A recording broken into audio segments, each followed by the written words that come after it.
Assalamualaikum warahmatullahi wabarakatuh. Halo semuanya, perkenalkan nama saya Fadila Nur Aini dengan NIM 2507721 626195 dari mata kuliah pengantar geografi. Jadi video ini dibuat bertujuan untuk memenuhi tugas UAS mata kuliah pengantar geografi.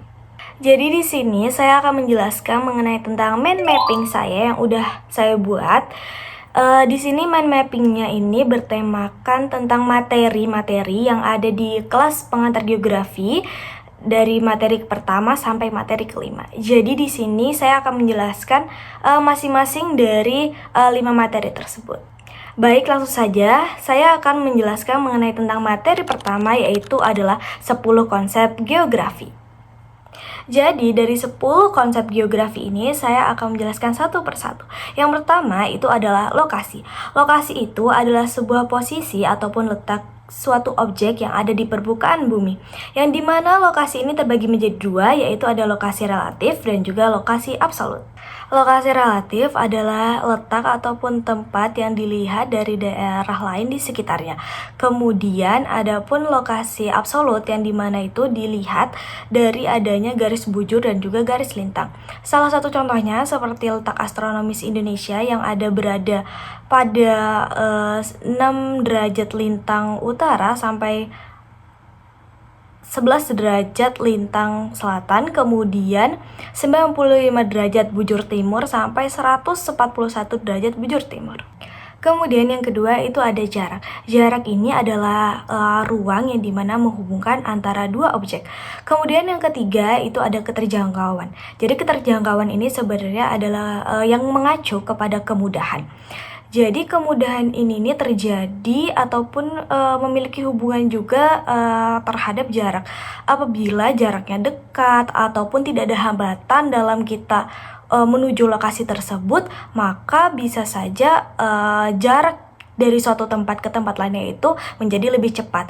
Dan juga pada zaman ini teknologi sudah berkembang sangat cepat dan transportasi juga sekarang sudah semakin banyak. Jadi kemudahan dalam kita menuju ke lokasi tersebut mungkin sudah tidak sesulit dahulu karena transportasi yang kita pakai itu sudah lebih efisien. Lalu yang keempat itu adalah pola. Pola ini merupakan persebaran fenomena di sebuah lingkungan dan juga bagaimana mengklasifikasikan pola dari fenomena masyarakat tersebut. Apakah polanya itu mengelompok, dan juga itu tergantung kepada fenomena yang terjadi. Yang kelima ada morfologi. Jadi morfologi ini merupakan gambaran mengenai tentang adanya daratan di permukaan bumi, dan lalu ini kemudian juga berhubungan dengan adanya seperti pengangkatan dan juga pengendapan dari adanya proses geologi. Lalu yang keenam itu ada aglomerasi. Aglomerasi ini adalah pemusatan ataupun pengelompokan kegiatan, penduduk, ataupun aktivitas ekonomi di suatu wilayah. Selanjutnya yang ketujuh itu ada interaksi dan interdependensi. Jadi interaksi ini adalah hubungan antar manusia dengan manusia lainnya ataupun bisa dikatakan hubungan antar masyarakat.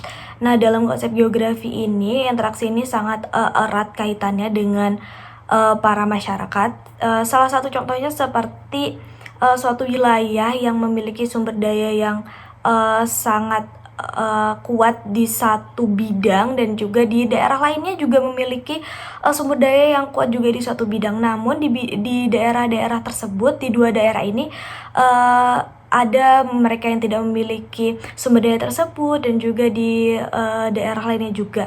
Nah, akhirnya terciptalah yang namanya hubungan ataupun interaksi timbal balik. Jadi mereka saling memberikan apa yang dibutuhkan oleh daerah tersebut untuk memenuhi kebutuhannya, dan juga dengan adanya interaksi ini diharapkan hubungan antara kedua daerah tersebut bisa terjalin erat dan bisa terus membangun hubungan yang baik. Kemudian yang kedelapan itu adalah nilai kegunaan. Jadi arti dari nilai kegunaan ini pada suatu tempat itu pasti memiliki nilai kegunaannya masing-masing. Salah satunya seperti di dataran rendah. Dataran rendah ini sangat berpotensi juga untuk digunakan ataupun dibudidayakan untuk pertanian. Dan juga seperti daerah lainnya seperti sungai yang bisa dijadikan sebagai irigasi. Kemudian yang kesembilan itu adalah diferensiasi area. Jadi diferensiasi area ini adalah sebuah keunikan ataupun karakteristik di setiap wilayah. Yang dimana karakteristik dan juga keunikan setiap wilayah ini pastinya berbeda-beda dan juga bisa dimanfaatkan oleh masyarakat untuk sebagai mata pencariannya. Seperti misalnya masyarakat yang tinggal di daerah pantai itu kebanyakan sektor pekerjaannya itu sebagai nelayan. Kemudian para masyarakat yang tinggal di daerah pegunungan ataupun dataran rendah mereka berprofesi sebagai petani. Kemudian yang terakhir, yang ke-10 itu adalah keterkaitan ruang. Jadi keterkaitan ruang ini adalah sebuah hubungan yang saling mempengaruhi dari satu wilayah ke wilayah lainnya, yang dimana ini diakibatkan oleh adanya kegiatan ataupun aktivitas dari manusia. Baik, itu adalah 10 konsep dalam geografi. Kemudian selanjutnya saya akan menjelaskan mengenai tentang 3 pendekatan dalam geografi. 3 pendekatan geografi, yaitu yang pertama adalah pendekatan keruangan. Jadi pendekatan keruangan ini mengkaji suatu fenomena itu berdasarkan dari ruang dan juga lokasi. Adapun yang dimana pendekatan keruangan ini mengambil dari konsep-konsep seperti adanya aglomerasi, lokasi, jarak, dan lain-lain. Yang dimana di bagian pendekatan keruangan ini membahas mengenai tentang bagaimana peristiwa itu terjadi, kapan, di mana, yang dimana kita bisa simpulkan bahwasannya di pendekatan keruangan ini kita bisa menganalisis menggunakan 5W1H. Kemudian yang kedua itu ada pendekatan ke lingkungan. Jadi pendekatan ke lingkungan ini merupakan hubungan antara manusia dengan lingkungan, yang dimana bagaimana aktivitas manusia ini mempengaruhi kondisi lingkungan di sekitarnya, dan juga sebaliknya, bagaimana lingkungan sekitar ini mempengaruhi adanya aktivitas manusia. Kemudian yang ketiga itu adalah pendekatan kompleks wilayah. Jadi pendekatan kompleks wilayah ini merupakan gabungan antara 2 pendekatan yang sudah saya jelaskan sebelumnya, yaitu adalah pendekatan keruangan dan juga ada pendekatan lingkungan. Dengan adanya pendekatan kompleks wilayah ini, sebenarnya di sini tuh untuk bisa menganalisis mengenai tentang permasalahan apa dan juga permasalahan inti apa yang terjadi di suatu fenomena.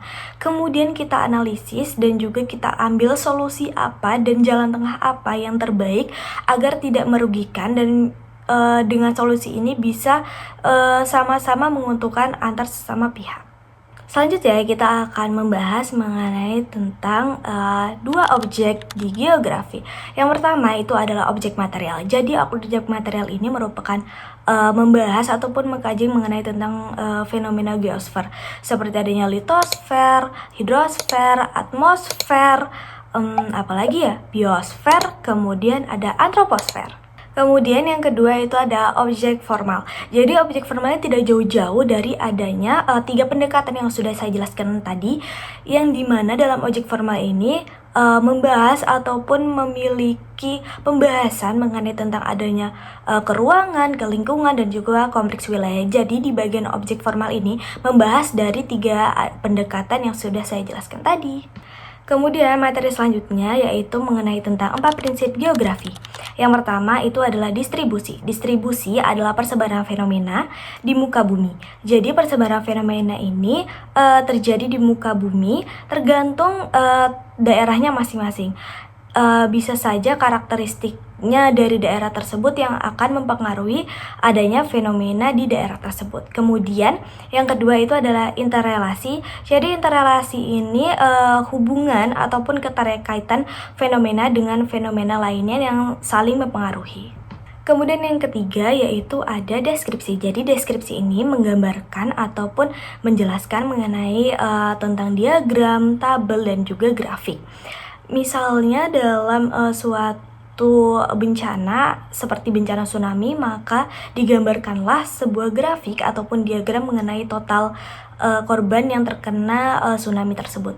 Kemudian yang keempat itu ada korologi. Jadi korologi ini merupakan gabungan antara 3 prinsip yang sudah dijelaskan, yang dimana diharapkan ataupun korologi ini menghubungkan antara 3 dari prinsip tersebut untuk bisa mendapatkan menjelaskan data ataupun solusi permasalahan, potensi apapun yang bisa dijadikan dalam satu kesatuan, lalu dicarikan sebuah solusinya dalam satu fenomena yang dimana diharapkan solusi tersebut bisa berguna untuk manusia ataupun masyarakat yang terkena bencana tersebut. Jadi materi terakhir yaitu tentang paradigma geografi. Yang pertama itu adalah paradigma eksplorasi. Jadi paradigma eksplorasi ini menekankan pada pengenalan, penemuan, dan juga pemetaan fenomena yang ada di permukaan bumi yang belum ataupun masih sedikit diketahui, yang dimana bertujuan untuk menjelajah ataupun mendeskripsikan bumi. Selanjutnya yang kedua itu ada paradigma environmentalisme ataupun lingkungan, yang dimana ini merupakan hubungan timbal balik antar manusia dengan lingkungan alam, serta pentingnya pelestarian dan juga keseimbangan lingkungan. Kemudian yang ketiga itu adalah paradigma regionalisme, yang dimana menjelaskan mengenai tentang kajian wilayah secara menyeluruh, yang dimana setiap wilayah ini memiliki karakteristik yang berbeda-beda, yang dimana dia dapat dibedakan dari segi fisik, sosial, budaya, dan juga ekonomi. Kemudian yang keempat itu adalah paradigma kontemporer. Jadi paradigma kontemporer ini merupakan cara pandang geografi secara modern, yang dimana sekarang itu berbasis data dan juga teknologi, yang dimana bisa dimanfaatkan ataupun mereka memanfaatkannya seperti menggunakan sistem informasi geografis, kemudian penginderaan jauh, dan alat teknologi yang berbasis modern lainnya. Baik, saya ucapkan terima kasih kepada Prof. Budi dan juga kepada Kakak Asdos yang sudah mau mengajarkan kami selama 1 semester ini. Semoga apa yang saya dapatkan dan juga apa yang saya sampaikan bermanfaat untuk kalian semua. Terima kasih. Wassalamualaikum warahmatullahi wabarakatuh. Bye-bye.